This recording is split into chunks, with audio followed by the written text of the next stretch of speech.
Hello students, welcome to my Kajul Kasu Physics Academy. How are you? I am fine. I hope you are also fine. Okay. Already we have discussed the different concept of the projectile. Now today I will discuss some remaining part of the projectile. Okay. थोड़ा सा JEE main और advance level में कैसे कैसे question आता है वो भी हम डिस्कस कर लेंगे. ठीक है. ये जो प्रोजेक्टाइल मोशन है, ठीक है, प्रोजेक्टाइल मोशन में यहाँ पर रिलेटिव वेलोसिटी का fantastic applications you can find. Relative velocity का एप्लीकेशन बहुत अच्छी तरह से होता है और जेई मेन में भी आता है और जेई एडवांस में भी आता है. सो दोनों तरह के एग्जाम में आता है, नीट में भी आता है. ओके. तो रिलेटिव वेलोसिटी का पहले थोड़ा सा बेसिक याद कर लेना चाहिए. ये थोड़ा सा बेसिक का रिलेटिव वेलोसिटी आता है, इससे ज्यादा टफ नहीं आता है. बेसिक का जो रिलेटिव वेलोसिटी होता है हम कैसे जाना है रिलेटिव वेलोसिटी, हम जो ये v1 v2 है. Okay. Two velocities v1 and v2 and they are taken from the ground reference frame. Ground reference frame, ये जो रिफरेंस फ्रेम हम बात कर रहे हैं ना, रिफरेंस फ्रेम, ये बहुत ही fantastic concept of the physics. Reference frame are different kind of reference frame according to accelerations already in the Newtons. We know in the Newton we divide this in the Newton chapters. We divide the reference frame into two components. Number one, inertia और non inertia. वो भी बाद में हम discuss करेंगे, अभी उसको छोड़ देते हैं. अभी डायमेंशनल रिफरेंस फ्रेम को हम 1D 2D और 3D में डिफरेंस डिवाइड करते हैं. वन डायमेंशनल 2D और 3D. तो हाँ, यहाँ पर जो एक्सियल सिस्टम होता है, all the axial system are reference frame. Okay. और रिफरेंस फ्रेम का इफेक्ट प्रोजेक्टाइल मोशन में आ ही जाता है, क्योंकि रिफरेंस फ्रेम कभी कभी इनर्शिया होता है. इनर्शिया मतलब क्या होता है बेटा, ए इक्वल टू 0 होता है. और जो नॉन इनर्शियल बताते हैं हम, नॉन इनर्शियल का मतलब क्या होता है बेटा, जो हम ए नॉट इक्वल टू 0 कहते हैं. यहाँ पर ए नॉट इक्वल्स टू 0, इसका मतलब भी नॉट इक्वल्स टू 0 हो सकता है. ठीक है. और भी में भी 0 भी हो सकता है. नॉन इनर्शियल मतलब एक्सीलरेशन नॉट इक्वल टू 0, तो भी तो वेरिएबल ही होगा. ओके. भी वेरिएबल. ठीक है. इसका इफेक्ट प्रोजेक्टाइल में पड़ता है, वो भी हम दिखाएंगे बाद में. है. तो आज रिलेटिव वेलोसिटी जो आ रहा है उसका भी थोड़ा हम डिस्कस यहाँ पर कर ही लेंगे. रिलेटिव वेलोसिटी को कैसे हम यहाँ पर निचोड़ के एकदम रिलेटिव वेलोसिटी का जो निचोड़ है उसको हम यहाँ पर स्टेप बताएं.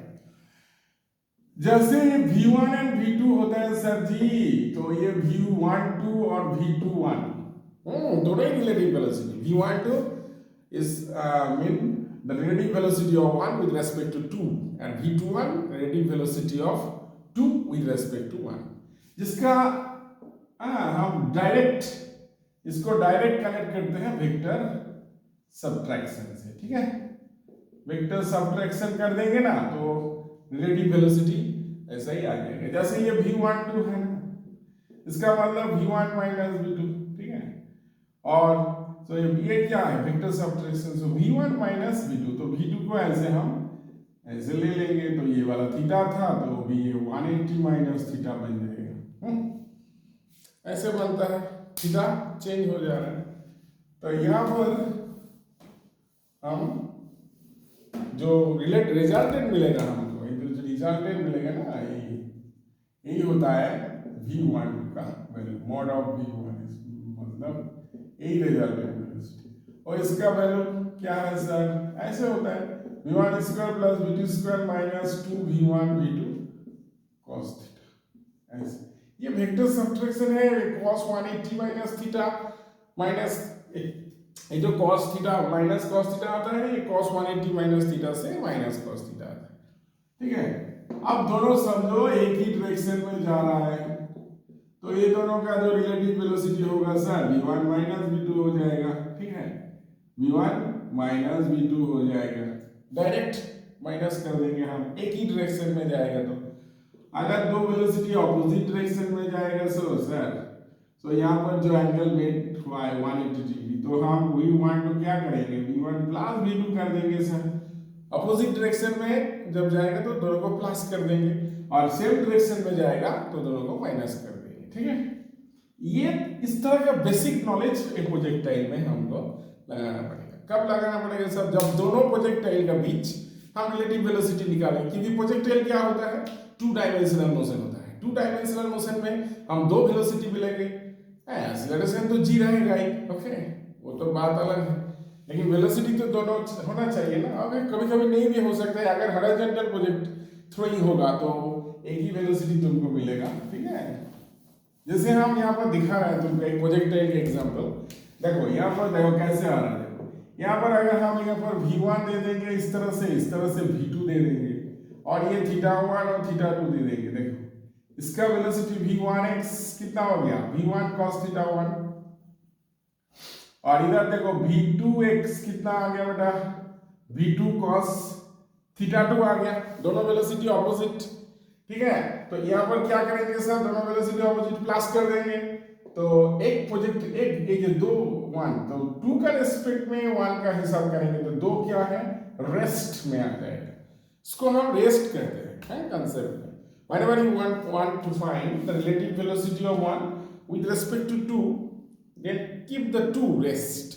रेस्ट मतलब 2 का हिसाब से इसका वेलोसिटी लेना पड़ेगा। जब भी तुम इसके हिसाब से लोगे, ग्राउंड से नहीं, उसका हिसाब से लोगे, इसका मतलब उसको हम स्टॉप कर दिया, ठीक है। जैसे बस में उठोगे, जब अब with respect to you are in the bus, और जो ग्राउंड में है वो अलग है। अब बस में जब तुम उठ जाओगे तो बस के हिसाब से तुम क्या रेस्ट, लेकिन ग्राउंड का मैन के हिसाब से तुम्हारा मोशन है। ये डिफरेंस फ्रेम का खेल है।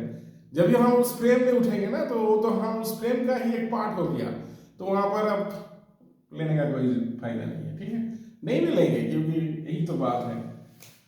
तो यहाँ पर 2 के हिसाब से लेंगे तो सर V1 to x कितना आ जाएगा, ये दोनों का plus V1 cos θ1 plus V2 cos θ2, ये समझना पड़ेगा बेटा जरूर,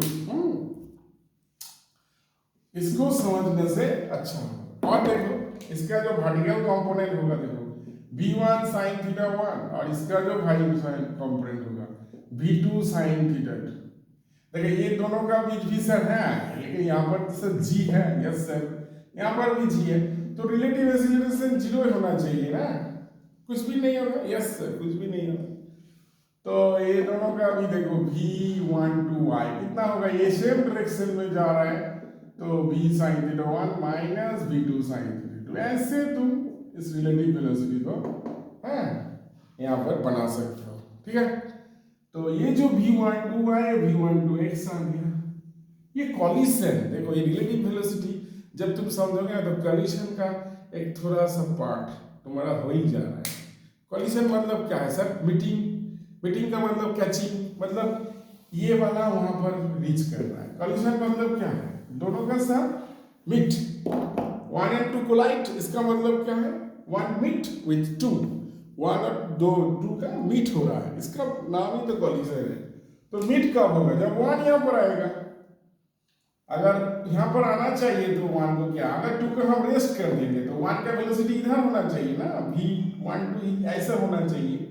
तो ऐसे कब होगा सर, जब V1 to y क्या होगा, 0 होना चाहिए, क्योंकि x में रह सकता है, एलोंग 1 2 में वेलोसिटी है, लेकिन इसका परपेंडिकुलर में कोई वेलोसिटी होना नहीं चाहिए, अगर होगा तो कॉलिशन नहीं होगा। मतलब ये जो तुम्हारा पास आया है V1 to y, इसको 0 कर देंगे तो ये हो गया 1 और 2 का बीच कॉलिशन का एक कंसेप्ट, ये कॉलिशन का एक कंसेप्ट तुम्हारा पास आ ही जाएगा। So whenever V1 to y equals to 0, 1 and 2 collide. Yes sir, एक करेगा, एक ही देखो, एक ही ग्राउंड फ्रेम, ग्राउंड, ये भी ग्राउंड के ऊपर है, वो भी ग्राउंड के ऊपर है, दोनों के बीच कोई हाइट और डिफरेंस नहीं है, तो इसलिए ये जो V1 to y ये 0, इसका बाद भी दोनों का बीच जब कॉलिशन करेंगे ना, दोनों का बीच हाइट का डिफरेंस भी नहीं रहना चाहिए, क्योंकि 2 को स्टॉप कर दिया हमने, 1 ऐसा ही मीट कर जाएगा 2 का पास आके, तो इसीलिए V1 2 का इधर हो गया। तो ये जो दोनों का गैप होगा ना सर, अगर ये गैप तुम्हें मालूम है, समझो ये D है, तो कितना बात, कितना डिस्टेंस, कितना टाइम आफ्टर ये दोनों कॉलिशन करेगा सर, ना टाइम होगा सर डी बाई v12, ऐसा होना चाहिए। देखो ये टाइम हो गया कॉलिशन का, कितना टाइम बाद दोनों कॉलिशन करेगा। ये देखो ये रिलेटिव वेलोसिटी का बेसिक है। रिलेटिव वेलोसिटी बेसिक क्या है, अगर सेम डायरेक्शन में जाएगा तो माइनस कर देंगे, ऑपोजिट डायरेक्शन में जाएगा तो प्लस। ये थोड़ा सा बेसिक हमने ले लिया, कहाँ से, वेक्टर का कंसेप्ट से। वेक्टर मतलब जो वेक्टर सब्ट्रैक्शन था उसका कंसेप्ट से, क्योंकि वेक्टर सब्ट्रैक्शन का मतलब ही होता है क्या, रिलेटिव वेलोसिटी। उससे ज़्यादा कुछ नहीं, उससे ज़्यादा कुछ सोचना भी चाहिए। ओके, मत सोचो, थोड़ा सा गहराई से सोचोगे तो यही तुम्हारा दिमाग में आएगा कि यार रिलेटिव वेलोसिटी होता है क्या। लेकिन दोनों जो वेलोसिटी हम लेते हैं एब्सोल्यूट होता है। एब्सोल्यूट मतलब हमारा फिजिक्स में एब्सोल्यूट एक ही बात होता है, जो ग्राउंड फ्रेम से देखा जाए वही एब्सोल्यूट होता है, और दूसरा फ्रेम से तो देखोगे उसको हम एब्सोल्यूट नहीं कहते हैं। जब भी हम ग्राउंड से किसी को देखते हैं, ग्राउंड फ्रेम से हम उस किसी को निकालते हैं, तो उसको कहते हैं हम एब्सोल्यूट कांसेप्ट, ठीक है। लेकिन यहाँ पर 2 से हम देख रहे हैं 1 को, इसीलिए देखो रिलेटिव वेलोसिटी का फैंटास्टिक एप्लीकेशन हो गया ना।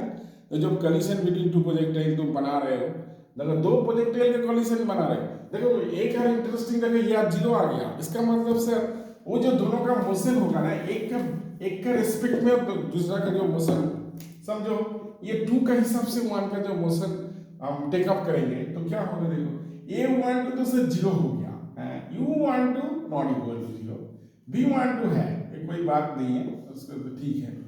तो s12 जब हम बात करेंगे तो v12 इंटू टी, ऐसा ही तो मिलना चाहिए सर, ये तो 0 है, क्योंकि हमारा पास जो फॉर्मूला है ut plus half a t square, ये पार्ट तो 0 हो जा रहा है sir ji. Okay, this part is 0 because there is no any acceleration between the two particles, there is no any relative acceleration between the two particles because they have common acceleration and that is equals to g, so ये part 0 हो गया। लेकिन ये part है मतलब ये किसके साथ रिलेट करता है, y इक्वल टू mx, मतलब एक स्ट्रेट लाइन के साथ एक रिलेट करता है। मतलब ये स्ट्रेट लाइन हो गया, मतलब एक प्रोजेक्टाइल के हिसाब से दूसरा प्रोजेक्टाइल क्या एग्जीक्यूट करेगा, स्ट्रेट लाइन। एक प्रोजेक्टाइल के हिसाब से दूसरा प्रोजेक्टाइल जो एग्जीक्यूट करता है वो ज्योमेट्रिकल कर्व में क्या आता है बेटा, बताओ, स्ट्रेट लाइन आता है। क्या आएगा बेटा, स्ट्रेट लाइन आएगा। सो ये जो स्ट्रेट लाइन आ गया, ये वेरी फैंटास्टिक, ये रिलेटिव मोशंस कांसेप्ट में स्ट्रेट लाइन आ गया, एक प्रोजेक्टाइल के हिसाब से दूसरा प्रोजेक्टाइल के जब हम मोशन लेंगे। ये तो सिंपल केस था, एकदम ग्राउंड टू ग्राउंड प्रोजेक्टाइल में, ठीक है। अभी इसको थोड़ा सा डिटेल्स में जाओगे तो एक समझो एक 2 स्टोरी बिल्डिंग में है कोई एक लड़का और दूसरा लड़का ग्राउंड में है, तो दोनों फेंक रहा है, तभी हम निकाल सकते हैं। और दोनों डिफरेंट हाइट में है, तभी हम निकाल सकते हैं, ठीक है। ये जो कॉलिशन होगा, हाँ देखा थे ऐसे ही केस। देखो रिलेटिव वेलोसिटी का इफेक्ट तो प्रोजेक्टाइल में रहेगा ही ना, ये जैसे ऐसे है समझो एक, और ऐसे थोड़ा सा ऊपर इसको खींच देते हैं और इसको थोड़ा सा नीचे, ये h1 हाइट में है,